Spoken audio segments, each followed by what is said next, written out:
शिवम तरल अनल गगन पवन धरा धरा शिव शिवम सब है बिगल रही चपल चपल ललाट पर धड़क रहा है स्वर्ण सा सकल सकल ललाट ललाट से ही अर्ध चंद्र के उठा शिव शिवम तरल अनल गगन पवन धरा धरा शिव शिवम तरल अनल गगन पवन धरा धरा शिव शिवम विनंदिनी विवंदिनी विनंदिनी स्वरूप है तीन लोक वेद का स्वरूप एक रूप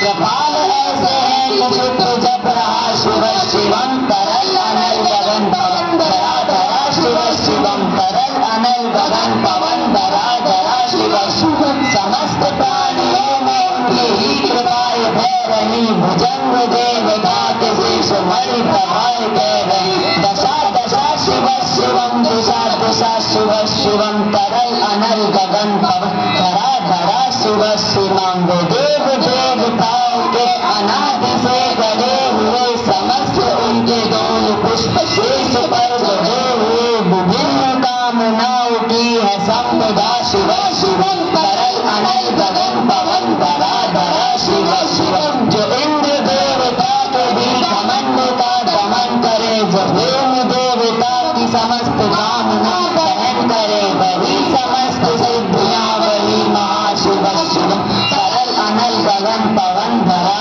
धरा शिव शिवम तरल अनल गगन पवन धरा धरा शिव शिवम विशेष है अशेष है विशेष है विशेष है जो उनके जैसा धारण है वो उनके जैसा वेश है।